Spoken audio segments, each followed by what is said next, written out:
Muy buenas noches, señoras, señores. Estamos dando comienzo nuevamente a Tercera Posición, que durante estos 60 minutos los vamos a acompañar analizando y viendo algunos de los temas internacionales más importantes de esta semana. Está con nosotros, como siempre, Fede Montero. ¿Qué hace, Fede? ¿Cómo estás? ¿Cómo estás, Lucho? ¿Cómo andamos? Bien, che, todo en orden, por suerte. ¿Contento? ¿Hoy contento? Hoy contento, sí, hoy contento. Después de un fin de semana donde obviamente la elección en la provincia de Buenos Aires, la elección legislativa, está marcando mucho la agenda nacional, por supuesto, y veremos también en el plano internacional qué es lo que se viene. Bastante para hablar. Sí, ayer el presidente dijo que no iba a modificar nada, que no iba a seguimos siendo amigos de los buenos y enemigos de los malos. Sí. Es lo que dijo así. Es muy raro. Señoras, señores, está como siempre, como todos los lunes, con nosotros nuestra queridísima Kiara Carro. ¿Qué haces, Kiara? ¿Cómo estás? Muy bien, muy bien. ¿Ustedes cómo andan? Bien, che, muy bien. Está también, ustedes lo están viendo ahí en cámara, Lautaro Gorosito. ¿Cómo estás, Lautaro? Muy bien, una hermosa semana hasta Recompuesto ya de tu gripe que tuviste la semana pasada. Recompuesto. Me parece muy bien. Vamos a arrancar con algunos de los temas. Importante que en un ratito vamos a conversar con Sabino Baca-Narvaja, ex embajador argentino en la China, politólogo, sobre distintos temas, fundamentalmente lo que está vinculado en este momento a China y a la situación que se está viviendo a nivel global en la confrontación con Estados Unidos y tantísimos otros temas que tienen que ver con China. Así que vamos a aprovechar una parte importante del programa para desarrollar estos temas, pero vamos a arrancar por una situación, algo que tiene Kiara en este momento vinculado a la Argentina y la Comisión de Derechos Humanos de Naciones Unidas, ¿no es cierto? Sí, así es. Lucho, hace unos días nomás se dio a conocer, ni siquiera por un comunicado oficial, sino entiendo que trascendió a través de la prensa y periodistas, que el gobierno de Javier Milei decidió no presentar la candidatura a lo que viene siendo el Consejo de Derechos Humanos de Naciones Unidas. Que bueno, de hecho la última vez que lo presidimos, lo tengo por acá, lo presidimos no, que ahí tenemos a Javier Milei, que la última vez que lo integramos fue en el 2020, creo que es 2022 o 2024, durante la presidencia de Alberto Fernández con Federico Villegas, ¿no? Si no me equivoco, corríjame. Villegas. Bien. Villegas. Bueno, sí, el presidente sigue con esta manera de ejercer la política exterior, capaz de un poco replegarse, ¿no? Un poco replegarse a los sistemas y a los organismos multilaterales y apostar un poco a alianzas selectivas, ¿no? Digo, está adoptando ciertos movimientos, ciertas cuestiones que hacen, por ejemplo, Donald Trump en cuestiones de alianzas y Benjamín Netanyahu, de quizás descartar organismos que tienen que ver con la cooperación internacional. Y en este caso, bueno, afecta a lo que viene siendo el Consejo de Derechos Humanos de la ONU. Ok, retirada entonces la candidatura de parte de la República Argentina, ¿no? También es importante agregar qué significa esto para nuestro país, que Argentina no podrá no solamente ni votar, ni tampoco podrá presentar resoluciones en el organismo. O sea, es un retroceso histórico, sobre todo porque el mundo, de hecho Amnistía Internacional el otro día como repudiar. Lo planteaba de una manera bastante práctica para entenderlo. O sea, nosotros para el mundo no somos potencia mundial económica, no somos potencia mundial en un montón de cosas, pero sí somos una potencia en términos de derechos en el mundo.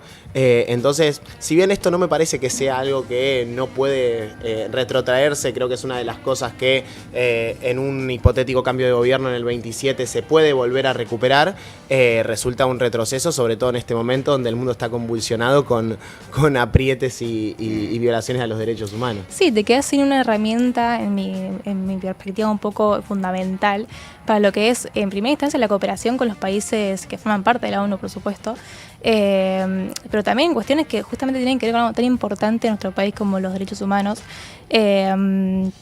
Que nada, es algo que no tiene antecedentes, es algo que no se explica. Bueno, de hecho, si la lógica del gobierno es decir, bueno, no hay que formar parte de organismos multilaterales que capaz no nos aportan nada o capaz que nos bajan línea, si no ganamos nada en términos capaz más pragmáticos, más económicos. Vamos a formar parte de un organismo que nos baja línea o que nos dice, che, esto no o esto sí, que ni siquiera eso, porque de hecho muchas de las resoluciones que salen de la ONU, del Consejo de Derechos Humanos de la ONU ni siquiera son vinculantes, digamos. Es como un espacio más para la cooperación regional, internacional, y para pensar políticas de derechos humanos justamente a nivel internacional. Lo que pasa es que dice derechos y humanos.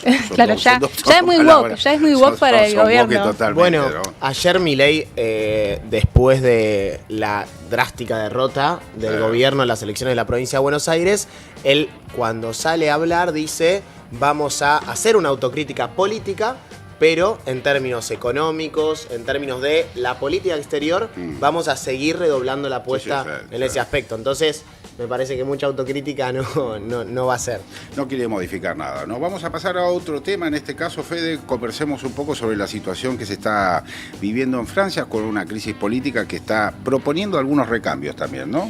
Así es, en estas horas se está sesionando la Asamblea Nacional de Francia para definir el futuro político del gobierno, una moción de censura presentada por el jefe de gobierno, François Bayrou, que resulta de lo que fueron las elecciones anticipadas que convocó Macron el año pasado en el marco de un estrangulamiento político de su gobierno, con un crecimiento de la llamada extrema derecha, de Renovación Nacional, y por otro lado también el crecimiento del bloque de izquierda liderado por Mélenchon y la Francia Insumisa, pero que también logró articular en torno de esa propuesta al Partido Socialista.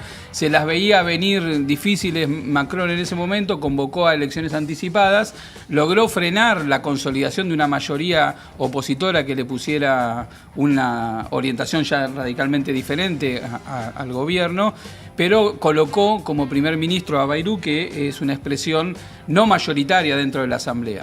¿Qué hizo Bayrou? Presentó hace unas semanas un presupuesto que implica un recorte del orden de los 44.000 millones de euros, afectando las políticas sociales y una serie de beneficios que van en la línea de seguir desmontando parte de lo que es el estado de bienestar en Francia, ahora potenciado por esta necesidad de reinvertir en materia armamentística, producto del cambio de la ecuación en la OTAN, y a Macron con esta voluntad de liderar el frente antirruso dentro de lo que queda de las potencias occidentales europeas. Cada vez son menos, ¿no? Cada vez son menos. Son menos, pero bueno, se anotan todas, depende de quién los convoque, ¿no? A la reunión con Donald Trump fueron todos.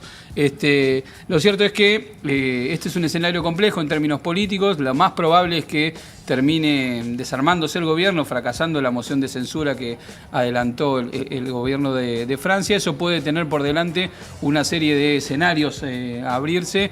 Una posibilidad, que es la que viene alentando Marine Le Pen, la referente de Renovación Nacional, es la convocatoria de unas nuevas elecciones. Se tiene fe la ultraderecha francesa, nacionalista, conservadora, de poder, en caso de que hubiera elecciones, obtener una mayoría que le permita formar gobierno. Recordemos, Francia tiene un sistema semipresidencialista donde Macron es el presidente y hay un jefe de gobierno que surge de la mayoría que se logre conformar en el Parlamento. Más allá de lo que pueda suceder en el escenario político, hay un fuerte calendario de protestas sociales. Para el 10 de septiembre está convocada una marcha de un movimiento social espontáneo que se denomina Bloqueemos Todo. Y está convocado el día 10 de septiembre una serie de acciones a todo lo largo de Francia para bloquear distintas carreteras, actividades y demás, donde se van a plegar las centrales obreras y los movimientos sociales. Esto recuerda en parte a lo que le aconteció al propio Macron en su momento con los chalecos amarillos, que fue una especie de expresión de protesta popular no orgánica que puso contra las cuerdas en su momento al gobierno de Macron. Lo cierto es que por parte de la izquierda, Mélenchon está proponiendo que no solamente se le vote en contra al gobierno, al primer ministro, al jefe de gobierno, sino que también está proponiendo la renuncia del propio Macron. ¿A qué juega Macron? A tratar de romper el bloque de izquierda y construir una alianza con el Partido Socialista para formar un gobierno que contenga en parte alguna de las demandas del Partido Socialista y también una parte del programa de ajuste que él quiere llevar adelante, todo bajo el paraguas de una política exterior alineada con Estados Unidos y contra Rusia. Le estuvo tirando varios centros en estas últimas horas al Partido Socialista. Desde el bloque de izquierda considerarían una traición que el Partido Socialista rompa eso y haga un acuerdo de gobierno. En las próximas horas veremos para dónde va la situación, pero claramente una crisis que es una crisis de gobierno, también es una crisis de proyecto político de Francia, una quinta república que funcionaba cuando había un centro derecha fuerte, heredero del gaullismo, y una centro izquierda con la que se podía dialogar. La polarización política, la descomposición social en la sociedad francesa se han trasladado al sistema político. Veremos cómo sigue. Entonces el bloqueo es para este miércoles, ¿no? Anotemos, ¿no? Tomen nota, 10 de septiembre, si pensaban ir a París, no vayan, va a estar complicado. Va a estar piqueteada, digamos. Así es. Bloqueada por todos lados. Gracias, Fede. Vamos a pasar a otro tema. Tiene que ver en este caso con el acuerdo entre la Unión Europea y el Mercosur, del cual Lautaro ya es una especie de especialista. No, lejos de eso, la verdad. Bueno, como ustedes saben, la semana pasada la Comisión Europea publicó el texto del acuerdo entre la Unión Europea y el Mercosur.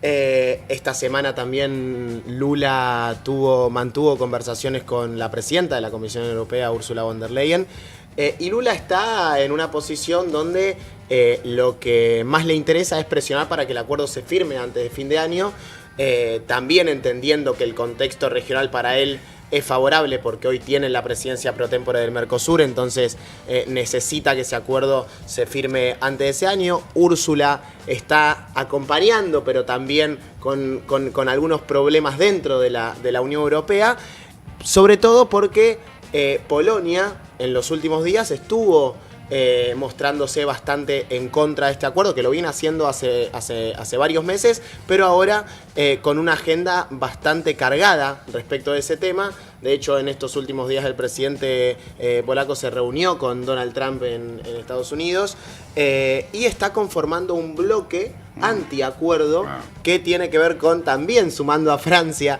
a ese bloque, por supuesto, a Italia, también Irlanda y Eslovenia. ¿Y cuál es el argumento que utilizan estos países por esto? Bueno, que hay sectores del agro de esos países que se van a ver perjudicados con la entrada de productos del agro sudamericano.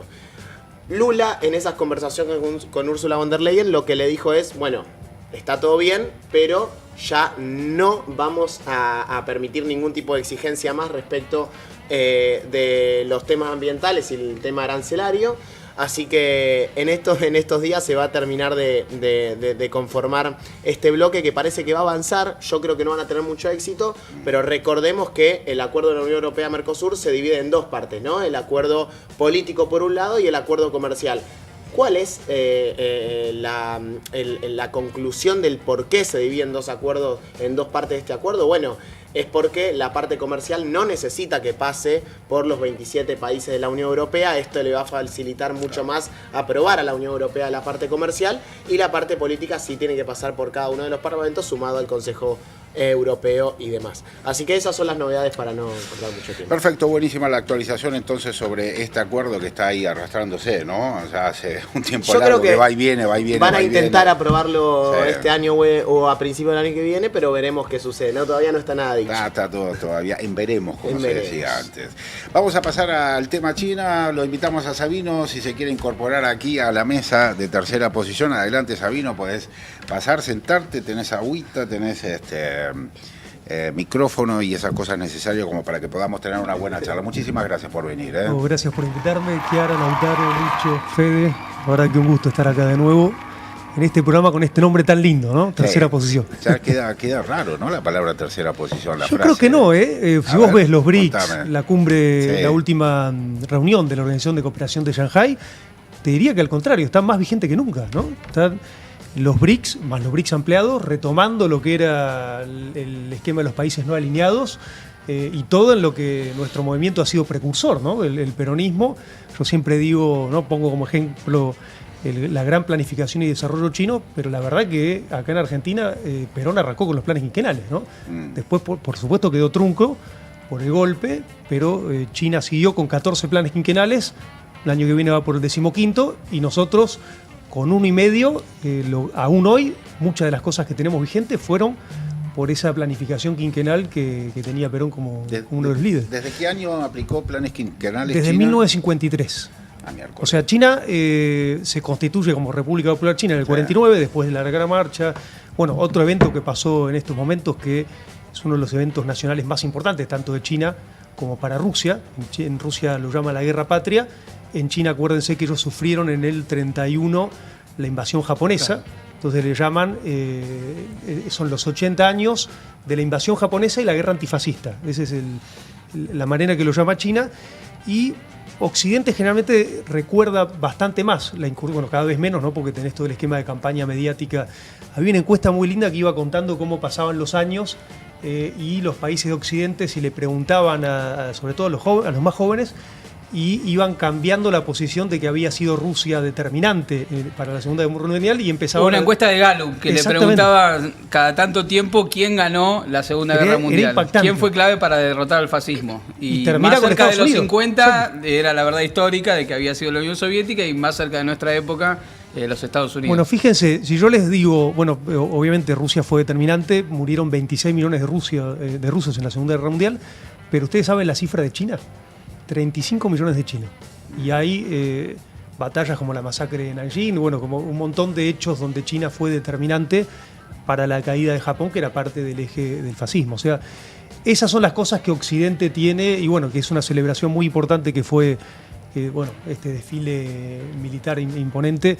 A mí me tocó participar en los 70 años, en 2015, y tengo una anécdota ahí muy linda porque era un día increíble, ¿no? Soleado, en ese momento todavía había mucha contaminación en China, y a mí se me ocurre decirle a uno de Cancillería china, pero qué suerte tuvieron con él. Me miró como riéndose, me dijo, no, hace 3 meses cerramos las fábricas y bombardeamos las nubes para que se precipice, o sea, nada librado al azar, ¿no? ¿Estás hablando de septiembre del 2015? 2015, si no me acuerdo exactamente, porque estuve era la misma fecha. En el mismo, hubo un desfile, la famosa parada. No, claro, era Tiananmen. Un desfile muy impresionante. Estuve ahí en ese desfile en 2015 y me hicieron el mismo comentario respecto de qué lindo que viniste, qué bueno que estás en un momento donde el cielo está tan claro. Y me contaron exactamente lo mismo, o sea, que habían hecho llover durante unos días previos a la parada. La parada es el gran desfile, digamos, si se le llama. Sí, ¿no? es lo que es la avenida Chang'an, una de las avenidas principales, que tiene dos cosas importantes a la apertura y al cierre de la avenida, que es por donde vos pasás, está la Plaza Tiananmen, donde están los órganos de gobierno. Y el mausoleo. Y frente lo que es la entrada a la ciudad prohibida, que está la famosa foto de Mao. Y por supuesto, en contracara el mausoleo, la Asamblea Popular China, el museo. Pero una de las cosas interesantes es que desde el 97, que es cuando recuperan Hong Kong y después Macao, pusieron como un arcoíris que no está terminado, ¿no? En la entrada, y yo le pregunté, me falta un pedazo del arcoíris. Me dice, no, el arcoíris se completa cuando recuperemos Taiwán, ¿no? Muy bueno. El simbolismo. Yo siempre me acuerdo de Malvinas, ¿no? Con ese tipo de frase. Ahora bien, Sabino, vos planteás dos cuestiones acá, ¿no? La cuestión de la tercera posición en el orden internacional y la cuestión histórica son dos de los ejes que nos dejó esta última semana, dos grandes discusiones que se instalaron en el orden político internacional, con China como protagonista, producto de dos hechos, que fue la reunión, la cumbre de la Organización para la Cooperación de Shanghái, y luego el desfile militar en ocasión del 80 aniversario de la derrota del fascismo. En ambos una participación de un conjunto de liderazgos de países que podemos identificar con la multipolaridad, y en ambos también una retórica por parte de las potencias occidentales bastante agresiva. ¿Qué interpretación haces de toda esta puesta en discusión? Bueno, ¿cuánto tiempo tenemos? Siempre pregunto. Todo el que quieras. Como los chinos, vamos a tomarnos un tiempo. Primero, yo creo que acá, por si uno lo ve a la luz de los hechos, y parecen cuestiones ¿viste? Que sacuden, sí, sobre todo por la Organización de Cooperación de Shanghái, porque acordate que está Narendra Modi, acuérdense este esquema arancelario, como digo yo, la segunda fase de Trump, ya con un arancelamiento planetario. Pero que castiga sobre todo a los países de los BRICS, ¿no? Y acá vamos a hacer nos vamos a detener un poco. Primero Brasil, sí, ¿no? Con un 50% de arancel. Y acá vamos el esquema comercial entre Brasil y Estados Unidos, que representa para Brasil el segundo socio comercial, Estados Unidos, es totalmente superavitario para Estados Unidos. O sea, acá Trump está haciendo una política absolutamente antieconómica en términos de lógica arancelaria, por lo menos la que esgrimió Estados Unidos diciendo, no, por ejemplo con China estamos desbalanceados con el esquema comercial. No, acá en Brasil, con un argumento político, acuérdense que en la famosa carta donde él plantea y después pone el arancel del 50% a Brasil, plantea la libertad de Bolsonaro y otro elemento para mí determinante que tiene que ver con el Tribunal Supremo de Justicia con respecto a la plataforma X. Exacto. ¿Por qué determinante? Y porque acuérdense más allá de esta pelea con el dueño de X, Elon Musk, ¿no? Yo soy politólogo y tengo el vicio de los símbolos.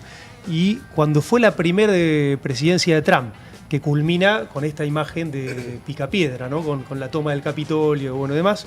Acuérdense que ahí Twitter en ese momento censura la cuenta de Trump. Sí, le bajaron la cuenta. Y para mí eso fue un hecho, para mí casi equiparable a la caída del muro en términos simbólicos, porque era, en ese momento sigue siendo el país en términos de potencia económica y militares más importantes del mundo, donde una empresa privada tecnológica le sacaba al presidente más poderoso del mundo la cuenta en ejercicio. Entonces yo dije, acá hay un elemento interesante para analizar en función de cómo las corporaciones están teniendo más poder que líderes estatales, Estados Unidos, ¿no? Y acto seguido, después acuérdense que uno de sus socios económicos, Elon Musk, compra Twitter.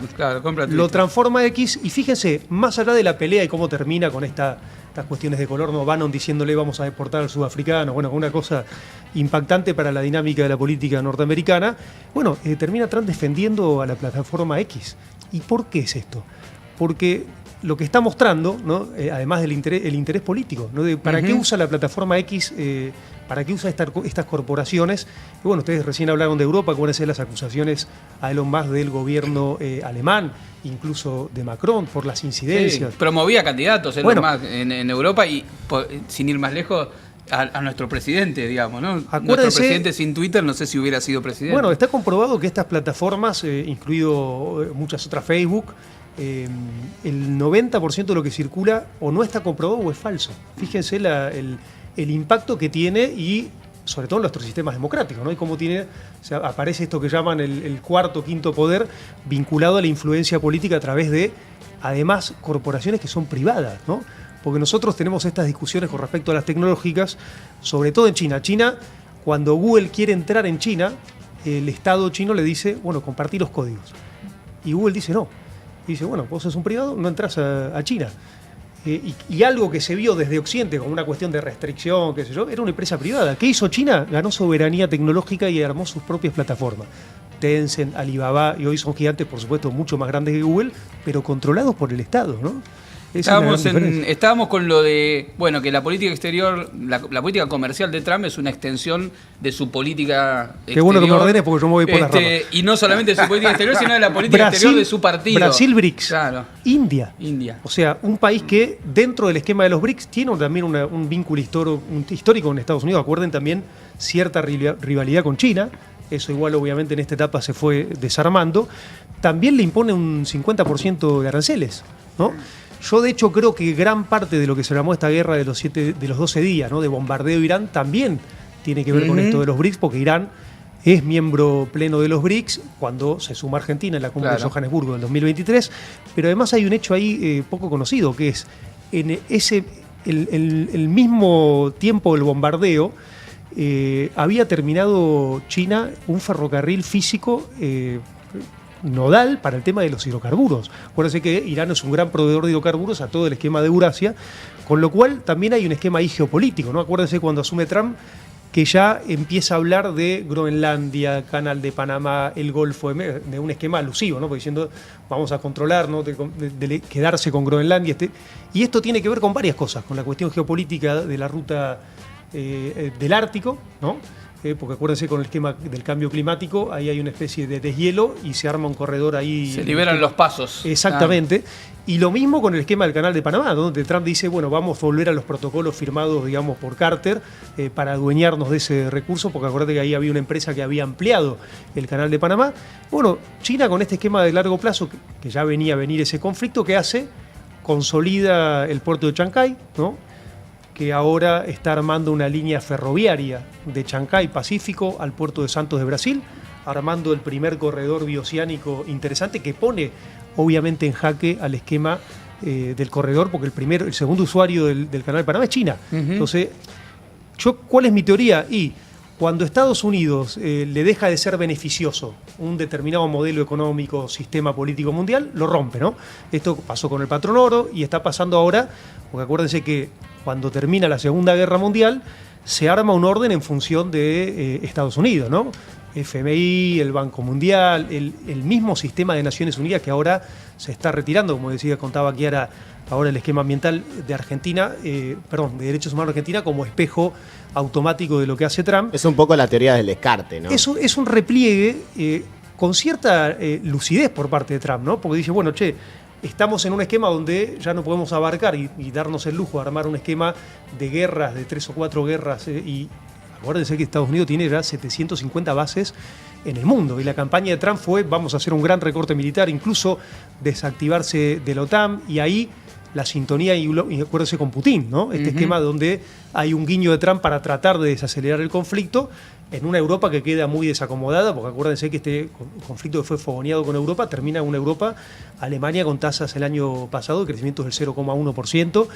Y acá lo que yo estoy viendo es donde Estados Unidos está ya en un declive comercial claro. Primer presidencia de Trump, acuérdense, el capítulo arancelario tenía como esquema de fondo tratar de parar el gran avance tecnológico de China, sobre todo, acuérdense, 5G y semiconductores. Produce el efecto absolutamente contrario. China se despega en estos dos segmentos, y este segundo capítulo de Trump, que yo creo que termina también en fracaso, que ya es planetario el esquema arancelario, porque es como la única herramienta, donde ya está consolidado comercialmente China, porque hoy China es el estado que vende más bienes de manufacturados y más baratos a escala ya interplanetaria, digamos, y Estados Unidos, ahora el objetivo de fondo ya no es el tecnológico, porque ya también hay un declive enorme vinculado al tema del desarrollo científico-técnico de China, de Estados Unidos, es el capítulo monetario, ¿no? El esquema de fondo y... El dólar, el tema del dólar. La moneda del dólar como hegemonía de comercio mundial, ¿no? Y acá hay una segunda discusión cuando se incorpora Argentina en la cumbre 2023 de Johannesburgo, donde se discute fuertemente la ampliación de los países de los BRICS y el que los países de los BRICS empiecen a utilizar sus propias monedas para el tema del intercambio comercial. Discusión que se da casi como espejo en esta cumbre de Tianjin de la Organización de Cooperación de Shanghái, y que, acuérdense que en el día de hoy se está sucediendo una cumbre virtual de los BRICS convocada de urgencia por Lula, precisamente por este esquema de aranceles ya mundiales, con claro sentido político y con un sentido objetivo de frenar el esquema monetario, sobre todo en los países de los BRICS. Entonces, cuando en la cumbre, vuelvo siempre a la cumbre de Johannesburgo, porque acuérdense que China hace algo para mí del esquema geopolítico muy importante. Logra un acuerdo de paz como mediador entre Irán y Arabia Saudita, incorpora a los dos países, todos los BRICS, pero China empujando muy fuerte eso, se incorporan 6 países a los BRICS, en los cuales estaba Argentina, y para mí eso cambia el mapa mundial, ¿no? Porque si vos ves la economía de los BRICS con los 6 países ampliados, ahora ya se ha sumado Indonesia y hay como 15 países más, ¿no? Argentina ha perdido un tren ahí, tenemos que discutirlo dentro de nuestro espacio fuertemente, pero esos países ya representan más que la economía del G7.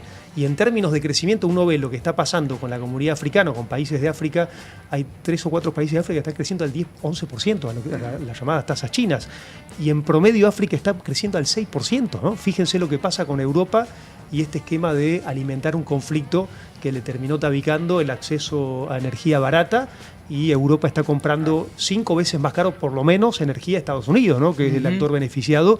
Entonces, fíjense de nuevo, Estados Unidos ve que la globalización deja de serle útil, rompe las reglas. ¿Qué hace? Desacople.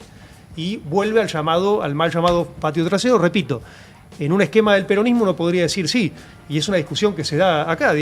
Yo siempre critico que a veces nosotros tenemos en nuestros espacios admiradores de Trump casi a la misma intensidad que Milei. Sí. Y en realidad yo puedo estar de acuerdo con una filosofía industrialista de Trump, pero yo soy argentino. Créanme que acá las condiciones que quiere buscar Trump es a costa nuestra, ¿no? Porque lo ha hecho a costa de los países en vías de desarrollo, y por eso estoy convencido que nuestro espacio natural geopolíticos son los emergentes, son los BRICS, es este tipo, bueno, por supuesto, es África, es ahí donde tenemos que poner el eje, y nosotros tenemos una falencia como en el esquema de nuestro diseño de política exterior si tomamos las bases del peronismo, porque hemos sido gobierno muchas veces y no hemos modificado la estructura de nuestra Cancillería. Yo soy muy crítico, a mí es muy fácil criticar a Milei, pero la verdad que la Cancillería está diseñada hace rato para un mundo que dejó de existir. Argentina tiene 30 embajadas en Europa, solo 15 en Asia.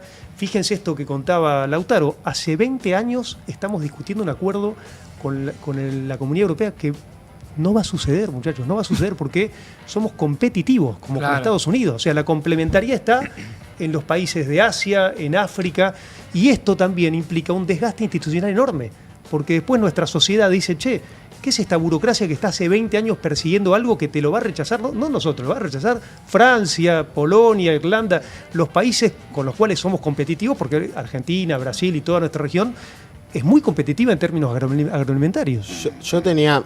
Párenme porque yo me embalo. No, está claro. Está claro. ¿Ahí se me escucha bien? Sí, Sí, dale.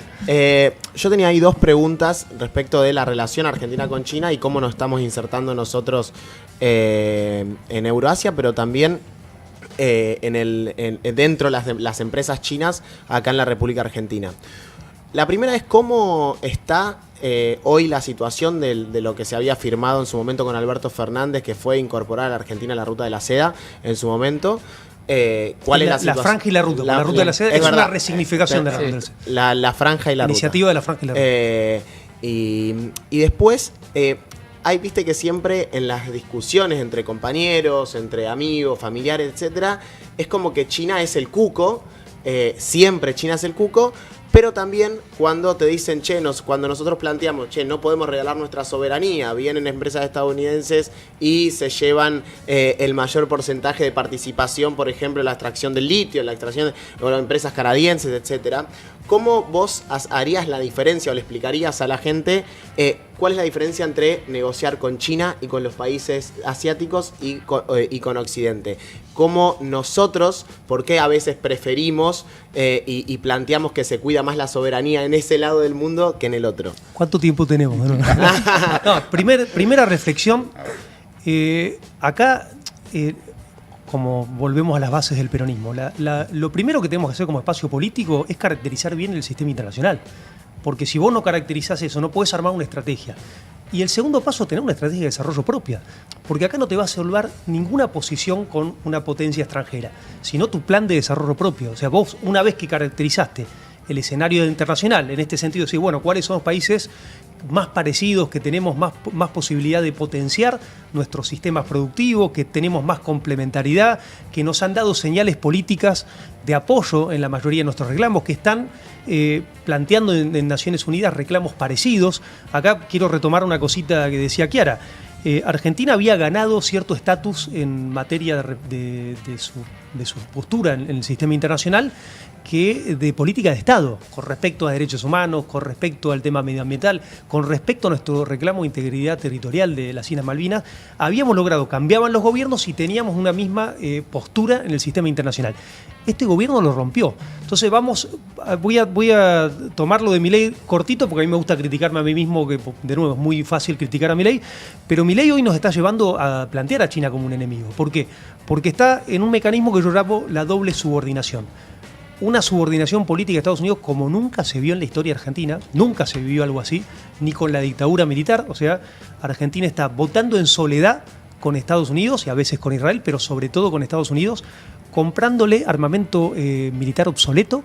Le compró aviones cazas a una fuerza de la OTAN de Estados Unidos, reciclados por Dinamarca, de 40 años. Pero o sea, además indican a qué país. cuando vos comprás a un comprarse. miembro de la OTAN, o sea, vos tenés un esquema de restricción, por lo menos de los radares. Entonces ya el principio de usación lo tiraste cuando vos tenías opciones en India y en China autónomos. Aparte, acuérdense lo que le pasó a Macri cuando compró los cazas franceses, que había un componente, nosotros tenemos un bloqueo tecnológico por parte de Inglaterra y los tuvimos que desguazar. Entonces estamos en una compra insólito, aparte cuando habla Milei de recorte del gasto en la tecnología, en las universidades, pero está comprando 26 cazas supersónicos que no sabemos el costo, no sabemos qué tipo de armamento, que seguramente... Si es que alguna vez llegan Bueno, esos, si es que porque llegó una esos maqueta 26 y cazas. también unos vehículos blindados, lo que se compraron en Estados Unidos, los Stryker, cuando teníamos una complementación en términos de defensa mucho más interesante con Brasil, con los guaraní, donde teníamos planta, porque está el Una esquema parte de la Iveco, fabricación nuestra. había una complementariedad industrial. Acuérdense que la industria de defensa también es determinante para el desarrollo de Argentina y tiene, de nuevo, historia en la base de metalúrgica y metalmecánica de Argentina y del peronismo, pero... volviendo al esquema eso, esta subordinación política enorme de votar todo, de casi como Milei, como un empleado tonto de Trump, pero también tiene un capítulo de subordinación económica enorme con China. Porque lo que está pasando, acá tenemos un presidente tan distópico que ni siquiera tiene lo que está pasando con los líderes de derecha del mundo, estas cumbres que va, que son proteccionistas, plantea un esquema de industrialización, plantea un esquema de barrera arancelaria para proteger sus sectores, que está bien.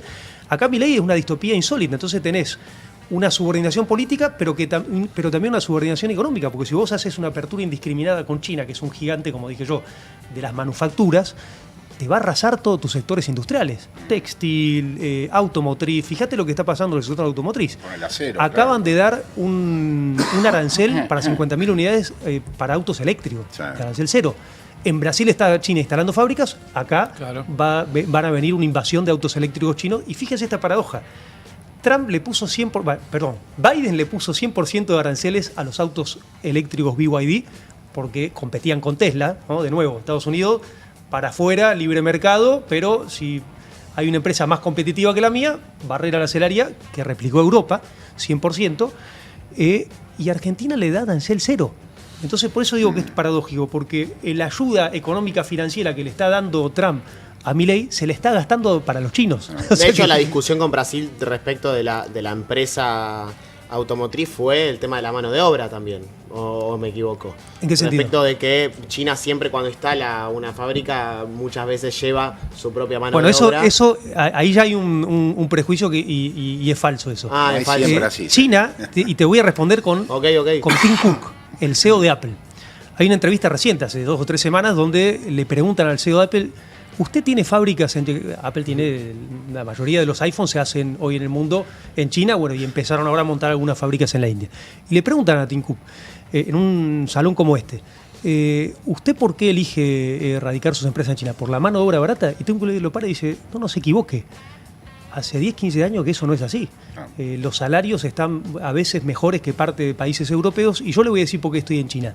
Porque si convoco en esta sala a el tipo de ingenieros que yo necesito para el tipo de especialización de mi fábrica, que son ingenieros en herramientas muy específicos, no completamos en Estados Unidos esta sala. Si los convoco en China, llenamos 10 estadios de fútbol de filas de ingenieros de este tipo. Está claro. Hoy en China se gradúan 1.400.000 ingenieros al año. Con una planificación muy interesante. Bueno, partimos de la también, base Sabino, que era sí. cuando se asume y se crea la República Popular China, 90% de población campesina, Sí. pobreza extrema, expectativa de vida de 35 años, pero bueno, hicieron un plan donde pusieron a la educación, a la ciencia y tecnología en el centro, y hoy se gradúan 1.400.000 personas, en Estados Unidos se gradúan por año 200.000. Entonces fíjense, y Tim Cook dice, yo nunca más me voy de China porque tengo el tipo de profesionales que requiere este nivel de sofisticación. Ahora, Sabino, a ver, quiero retomar porque No, por eso está decía, muy sí. claro la descripción que estás haciendo sobre el despliegue que tiene China en todo el mundo, también en la región, ¿no? Fundamentalmente hablaste de infraestructura, de inversiones en infraestructura. El puerto de Chancay es una de las cosas más importantes. El tren que están construyendo para unir el puerto que está en Perú con Santos en Brasil es un tema muy importante, como tantísimas otras inversiones en infraestructura que ha hecho China en la región. También hablaste de la cuestión tecnológica, o sea, del intercambio tecnológico y de la capacidad tecnológica de China, del tema cambiario, monetario, de desplazar al dólar. Cada tema es para hablar una semana. Por eso, son muchos temas y por supuesto también del mundo del comercio, en donde China está teniendo un rol protagónico muy importante. Y en el medio estamos con un presidente como Milei, que tal cual estabas describiendo, tiene un alineamiento incondicional con Estados Unidos sobre todo este mundo que estamos hablando y restringiendo de alguna manera todas las participaciones de China en estas grandes. Y probablemente el ejemplo más emblemático sean las represas del sur del río Santa Cruz, que están frenadas hace 2 años, cuando tienen aproximadamente 40. Tendrían que estar terminadas y Claro. repagándose con la emisión de energía. Exacto. Pero bueno, estamos en... Ahora, describiendo así este escenario tal cual lo venís haciendo y contando, ¿qué imaginás o qué pensás que puede pasar en un futuro bastante inmediato, no un futuro muy lejano, en los próximos 2 años, sobre esta posición que toma Argentina, que la aleja de un mundo que está empezando a nacer, un mundo nuevo que está empezando, y también una región que está empezando a nacer en ese mundo nuevo? ¿Qué imaginás de la Argentina inmediata que va a Primero, estar en manos de este gobierno? repito, ¿no? nosotros también nos alejamos de este mundo nuevo. Eso es una reflexión que tiene que impactarnos Ok. constructivamente, y si nosotros empezamos a disputar el sentido, el para qué, es algo que tiene que... La militancia, yo creo que hace rato venimos desprestigiando el esquema internacional. Al contrario de lo que decía Perón. Cuando nosotros tenemos un funcionario que le va mal en el ministerio, y mandalo a tal embajada. Si tenemos esa lógica de las embajadas, si no conducimos estratégicamente a los funcionarios diplomáticos, y vamos a terminar con este sentido donde aparece un presidente que dice casta y a la gente le hace ruido. Porque más allá de este triunfo importante que tuvimos, tenemos que también discutir el sentido. Pero quiero volver a una cosa que me parece determinante, que es la pregunta que hizo Lautaro con respecto a esta idea de China, ¿no? De China hegemónica, de China no, los chinos. ¿Por qué es interesante para reflexionar?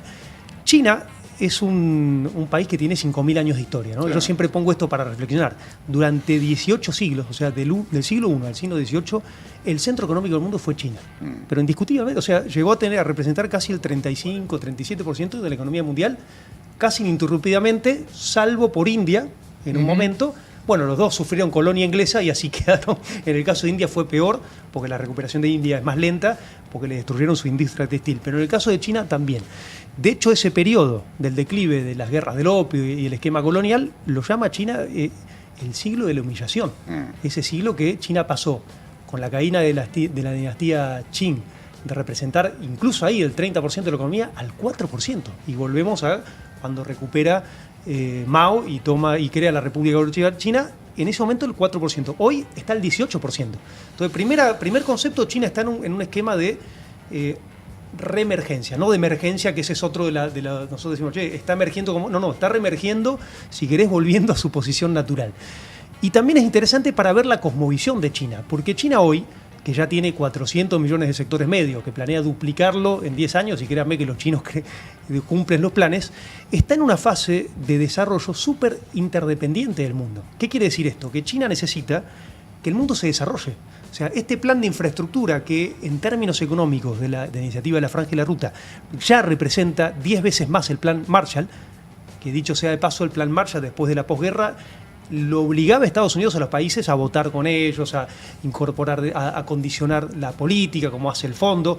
Y acá estamos hablando de un espíritu de cooperación absolutamente distinto, porque estamos hablando de un país que sufrió el colonialismo, que tiene una visión multilateral, que se ampara en las voces de lo que son los países del sur, el movimiento de no alineado, recupera las banderas de Badung en ese sentido de los no alineados y se posiciona como una voz con respecto a los países del sur global, de la comunidad africana, de Latinoamérica, con participación muy activa, incluso con su zona. Entonces volvemos a esta reflexión. En esta etapa China, ¿por qué necesita que se desarrolle el mundo? Y porque necesita que el mundo le compre más productos. De nuevo, es el principal productor de bienes manufacturados. Un mundo pobre a China no le sirve. Entonces, para esta fase de desarrollo es interdependiente y también necesita del mundo, sobre todo países como nuestro, alimentos, minerales, energía. Miren, China es uno de los países más grandes en territorio del mundo, pero solo es cultivable el 13% de su territorio. O sea, tiene un problema de seguridad alimentaria de por vida. De por vida. El principal tema, el número uno de la política de China es darle de comer a 1.447 millones de personas, que además, de nuevo, se han incorporado en 400 a sectores medios. Cuando arrancó, les dije, 49, la expectativa de vida era de 37 años y hoy supera la expectativa de vida de Estados Unidos. Fíjense, 78 años. Y esto tiene que ver con políticas muy fuertes vinculadas al esquema de una prosperidad. Sacaron de la pobreza a 800 millones de personas en un lapso de tiempo muy corto. Entonces, primero, el espíritu de China que propone el sistema de Naciones Unidas, porque, fíjense, Estados Unidos se retira, ¿quién ocupa el rol? China. Cuando China no puede ocupar la posición que debería ocupar en términos económicos en el FMI y en el Banco Mundial, crea sus propias instituciones.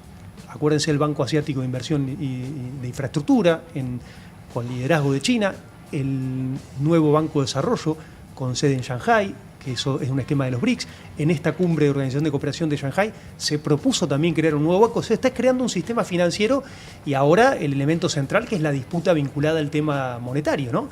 Esto que pareció que Lula lo decía muy bien en la cumbre de Johannesburgo, ¿por qué si China es mi primer socio comercial usamos una tercera moneda que no es de ninguno de nuestros países? O sea que hay un esquema de coloniaje y cuando China implementa el año pasado el uso pleno de lo que es el yuan digital, vos ves que acá esto se pone en discusión cuando sucede el conflicto con Ucrania, porque cuando Estados Unidos empieza y la Comunidad Europea empieza a usar herramientas de la economía, herramientas técnicas como armas, el código SWIFT, la apropiación del esquema bancario, todos los países emergentes dicen, si esto lo hace Estados Unidos con Rusia, lo puede hacer el día de mañana con nosotros.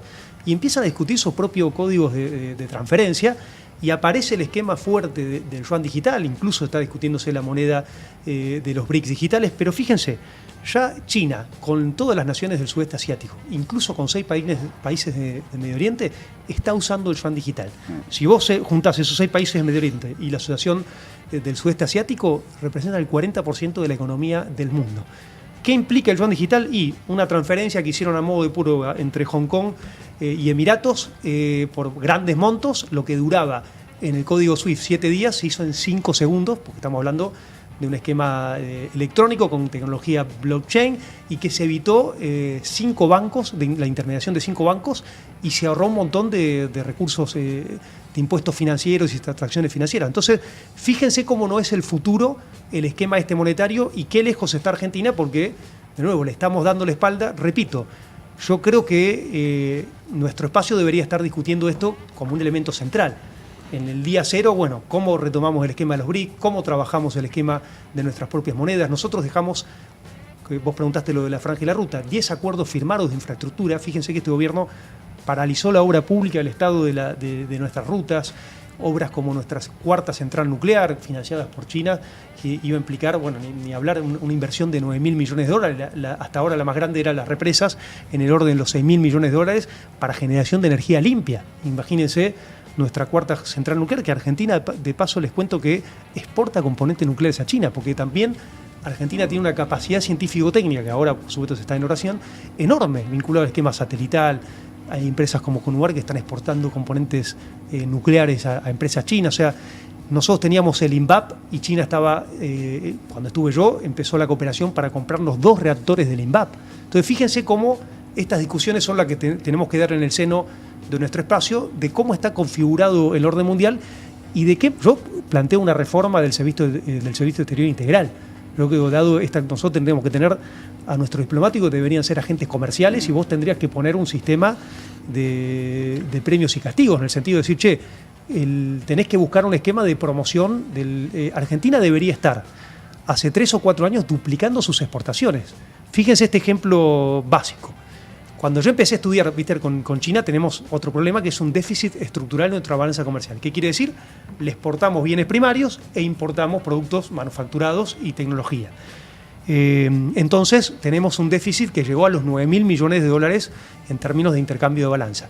Y un volumen total de comercio de 20.000 también en el pico. Ahora, vos ves Brasil, Perú y Chile, que están primarizados también, ¿qué quiere decir? Tienen el mismo esquema de intercambio, tienen superávit con China, pero superávit enorme. En el caso de Brasil llega casi el volumen comercial a los 300.000 millones. En el caso de Chile, 67.000. O sea, fíjense lo que digo. Argentina 20.000, Chile 67.000 con China. Y la balanza comercial es positiva por 15.000 millones. Y lo mismo Perú. ¿Por qué? Por los minerales. Brasil exporta mucho hierro, casi el 40%. Perú, fíjense, Puerto de Shanghái, exporta oro, plata y cobre. Y Chile centralmente cobre. De Perú representa el 89% de lo que exporta de minerales a China y de Chile el 83%. ¿Saben cuánto exporta Argentina de minerales? 4%. Entonces, la balanza se te ordena si vos por lo menos está como Chile. Está comprobado que Argentina tiene el doble de litio que Chile y lo mismo, eso dicen los geólogos, de cobre. Y además, el litio y el cobre son 2 minerales que se llaman estratégicos para la electromovilidad. ¿Qué quiere decir esto? El auto eléctrico usa de 6 a 7 veces más cobre que el auto a combustión y el litio es central para las baterías. O sea que nosotros tendríamos una manera de buscar valor agregado en esos minerales que no sea solo extractivo, porque además Argentina tiene industria automotriz.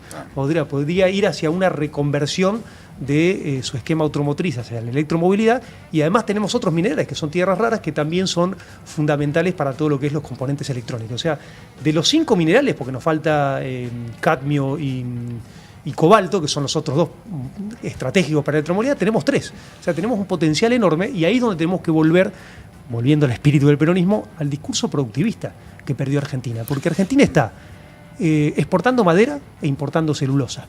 Le exportamos a Alemania maíz que le vende cerdos. Y nosotros, acuérdense que tuvimos un tema de discusión por la industria porcina, que era toda positiva porque, de nuevo, es una máquina conversora. En vez de vender alimento para los animales de granja china, le vendíamos proteína cárnica de una carne que no se consumía, donde impactaba en el mercado interno. Entonces, ¿por qué digo subordinación económica a Milei? Y porque si vos liberalizás, vas hacia la destrucción de todos los sectores productivos, a que se te encarezca la carne argentina, que te impacte también en el bolsillo de los argentinos.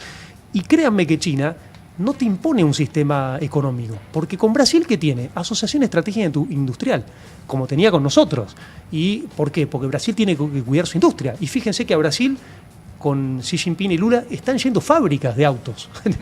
Acá le ofrecemos el RIGI y aún así no están viniendo inversiones, ¿no? Porque ¿Saben? Una consulta que me parece que puede ser instructiva para la gente que nos ve y que nos está escuchando, que es, hay un gran temor, así, el Partido Comunista Chino frente al mundo de las inversiones del capital, del libre mercado y demás. ¿Podrías contarnos pedagógicamente, así para todo público, de qué se trata la participación del Partido Comunista Chino en todo esto que estamos hablando? Que es... ¿cuánto tiempo tenemos? Sí, un poquito tiempo, pero en todo esto que es el desarrollo, la proyección, los vínculos con otros actores comerciales, económicos, etcétera. Bueno, primero, Partido Comunista, interesante. Ahí hay una discusión muy fuerte que se da incluso con Mao, porque Mao, y sobre todo el Partido Comunista Chino, hace una interpretación nacional de lo que es el marxismo. Sí. ¿Qué quiere decir nacional? Y decir, primero, el sujeto social no es el proletariado, es el campesino. Después, el problema no es la burguesía, la incorporan como parte de la estrategia, porque dicen, para socializar tenemos que industrializarnos. Entonces estamos en una fase precaria. Eso es una discusión sumamente interesante en términos teóricos.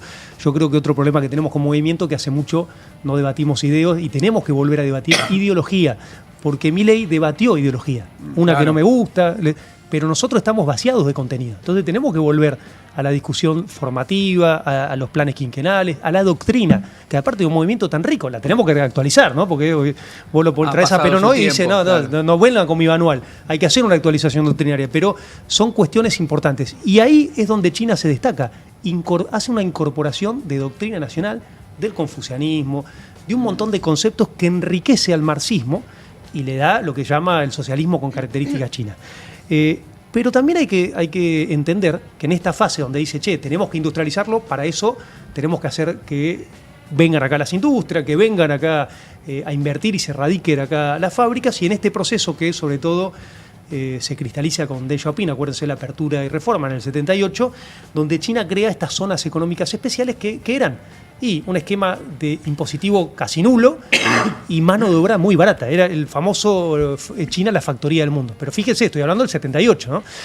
Ahí, durante un periodo de casi 15 años, China creció a tasas del 10 al 11% de la economía. ¿Y qué pasó? Porque también esto hay que decirlo. Atrajo capital de Estados Unidos, centralmente, y de Alemania, industria automotriz. Pero, ¿qué le exigía a China? Le dice, perfecto, vos tenés acá mano de obra de lote, pero transferime la tecnología y asociate con empresas chinas. En el lapso de 40 años, China hoy lidera la industria automotriz, ¿no? Todos saben, los economistas, lo decía muy bien Aldo Ferrer, la industria automotriz es como una vertical de varias ramas de muchas de las industrias base. Entonces China se enfocó en los famosos planes quinquenales, porque aparte si vos estudias estos 14 planes quinquenales, la primera parte es agraria, la segunda parte es de infraestructura de base, metalmecánica, y la tercera es tecnológica. Pero en el proceso la industria automotriz tuvo un elemento de muchísimo apoyo estatal. Hoy China produce el 33% de los autos del mundo. ¿Qué quiere decir esto? Que si agarrás Estados Unidos, toda la comunidad europea, Japón y Corea del Sur, que son grandes productores de autos, China les gana. Y de ese 33%, el 40% es eléctrico. O sea, hoy está liderando la electromovilidad y por eso está Europa. De hecho, se dan cosas muy interesantes, que es que la casa matriz de Volkswagen de Alemania le hace dumping a la casa matriz Volkswagen de China, ¿no? Que produce más barato que entonces, se dan cosas muy paradójicas. Pero volviendo al esquema de base industrial. Entonces China arma este esquema y después, cuando ve que se genera un crecimiento también bastante asimétrico, porque se generaron también con mucha velocidad nuevos ricos, China vuelve a esta reflexión, pará, porque nosotros somos socialistas, acá el principio de equidad social, el peronismo, acá hay muchas similitudes con el peronismo, incluso también con el tema ambiental, porque este gran desarrollo generó muchísimo contaminación ambiental. Y sin embargo ahora China lidera la electromovilidad, lidera el esquema de las cumbres climáticas, está en un proceso de tecnología vinculado a paneles solares, eólicos, hay ciudades que ya son 90% de autos eléctricos, está prohibido hace varios años la moto a combustión, o sea, está liderando segmentos. Y de nuevo, esto tuvo que ver, y en un momento, ya con Hu Jintao, China decide no crecer más, que esta es otra cosa interesante. Desde Occidente se dice, se frenó el crecimiento de China. No. China decide crecer a tasa del 6%. porque el crecimiento de tasas de 11,6 le generaba asimetrías sociales. Le generaba que China tenga 5 millones de millonarios y empezaba a generar contradicciones porque también se despertó un esquema de consumo obsceno en China. O sea, vos ves lo que es el parque automotor en las principales ciudades, tenés Maserati, pero ahora eso está en un esquema más de asimetría. Han hecho un programa de reducción de la pobreza que culmina el 2021 con la reducción de la pobreza estructural, lo que sería la indigencia. Y volviendo a la discusión del comunismo, el Partido Comunista es un partido muy chico. Solo tiene 96 millones de afiliados, vamos a decir. Para 1.447 millones de personas, es un partido de élite, de cuadros. Y con un esquema de tecnócratas enorme. El casi 80-90% de los cuadros del partido son ingenieros y tienen doctorado. O sea, es un nivel de formación, sobre todo en el proceso de Deng Xiaoping, que fue el último presidente que no era graduado, ¿no? Como Mao, que venía del campesinado, y Deng Xiaoping tampoco, que venía de la camada de Mao. A partir de ahí todos los presidentes de China fueron ingenieros. Y armó un esquema de tecnocracia, y entrar al partido era muy difícil. Es muy difícil, tenés que tener un esquema. Entonces, la adhesión que tiene la sociedad no es tanto por el Partido Comunista, es por la prosperidad. Porque acá lo que está pasando cuando vos ves las crisis de Occidente es la prosperidad económica, es el esquema de los resultados en el esquema económico. Entonces la mayoría de la gente respalda el comunismo más que por el tema ideológico, por los resultados. Ahora, por supuesto, los resultados tienen que ver con una discusión fuerte vinculada a la ideología, porque el Partido Comunista pone a las personas en el centro del desarrollo, discute etapas, pero va poniendo y va reflexionando sobre eso, y yo creo que eso se cristalizó mucho con Sabino, la pandemia. Yo te quería preguntar rápidamente, porque sí, no, está bien, porque ya no tengo mucho tiempo, pero si me puedes hacer brevemente un cuadro de situación de cómo está hoy la relación Argentina-China, porque vos recién hablabas de este mundo multipolar donde China es un gigante y se abre un paso muy fuerte a la industria, a las importaciones, a las cooperaciones en organismos multilaterales y a las negociaciones. Y de este lado del mundo tenemos a Milei, que nos gobierna y que, al contrario, como hablábamos hace un rato, se repliega a todo ese sistema de cooperaciones y de negociaciones. Hablamos de alianzas selectivas, pero en lo que tiene que ver todo con China y ese lado del mundo. ¿Cómo está hoy la relación entre el país? Está congelada, está muy mal. Vos fijate que Milei va por el viaje número 15 a Estados Unidos, y es insólito, siendo China tu segundo socio comercial, que nunca haya viajado a China. O sea, acuérdense este viaje que yo justo coincidí cuando va Mondino, ¿no? Que de hecho los diplomáticos que yo tenía relación me decían que Mondino lo primero que dijo, pero esto no es comunismo, ¿no? Como la película, llegó a Shanghai, entonces el impacto la verdad que es muy fuerte. Y fíjate vos el prejuicio, el desconocimiento, y acuérdense esta frase poca feliz que dice Mondino, hablando, ¿no? Porque cada vez que viene un gobierno también afín como Milei, empiezan a cuestionar la estación del espacio profundo de Neuquén. Acuérdense que ahí tiene esta frase poco feliz, dice, son todos iguales.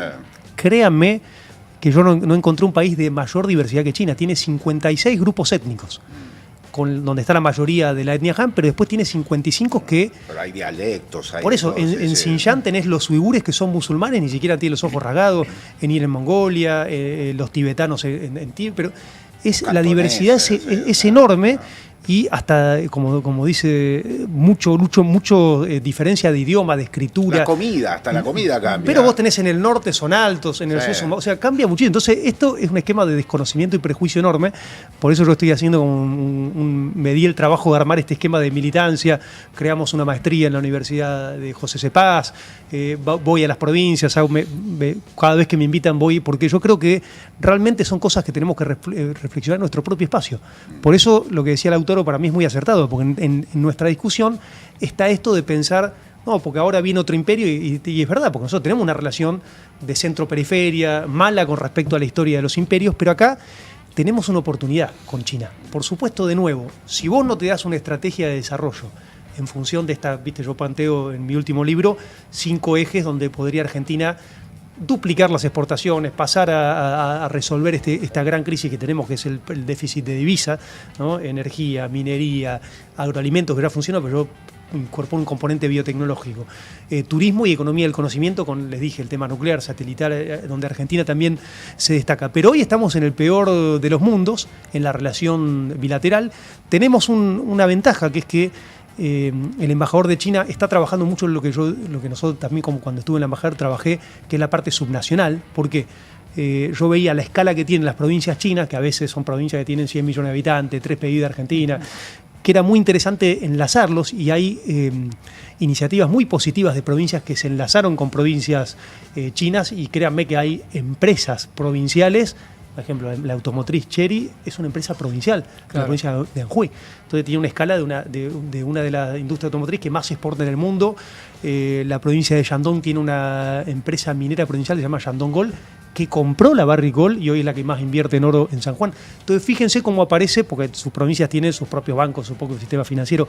Hay un componente ahí subnacional donde ahora yo estoy también asesorando al Consejo Federal de Inversiones, trabajando, porque otra cosa, el Consejo Federal de Inversiones participaba muy poco de las ferias comerciales de China, de nuevo, donde está nuestra complementariedad. Entonces nosotros tenemos que hacer un rediseño institucional muy profundo con respecto a el tipo de mundo que está hoy funcionando y cuál es el beneficioso para Argentina, ¿no? Sabino, te agradecemos enormemente, viejo. Tenemos, por supuesto, miles de preguntas para seguir. Podríamos estar hablando horas sobre China. Y yo más, así que... Te vamos a invitar otro día. Cuando quieran, a disposición. ¿Lo pasaste bien cuando fuiste embajador? ¿Te llevaste bien con China? Sí. La verdad que fue, para mí, representar a mi país en un país tan determinante para Argentina. Fue una cuestión realmente increíble, de mucha responsabilidad, pero me generó más responsabilidad porque vi que tenemos tantas oportunidades y que Argentina tiene que ser potencia, porque la verdad que con países como China, con regiones como Asia, podríamos estar desarrollándonos rápidamente. Ese es lo que me quedó más fuerte, ¿no? Que Argentina se puede desarrollar rápido con un esquema inteligente. Gracias, Sabino, muchísimas gracias. Muchísimas gracias, Kiara. Muchísimas gracias, Lautaro, Fede Montero. Tenemos también gente para agradecer, porque no estamos solo acá en el programa. Está Emilia Racciati en la producción general, la jefa, nuestra jefa. En la coordinación general, Pascual Calicho, la dirección Bruno Capaccioli, sonido y asistencia de dirección Sabino Gual, y acá en esta mesa Kiara Carro, Lautaro Gorosito, Luciano Galende y quien les habla, Federico Montero. Señoras y señores, nos volvemos a encontrar el próximo lunes a partir de las 19 horas para compartir con ustedes una hora de reflexión y de información sobre distintas cosas que están pasando en nuestro mundo aquí en Tercera Posición. Chao.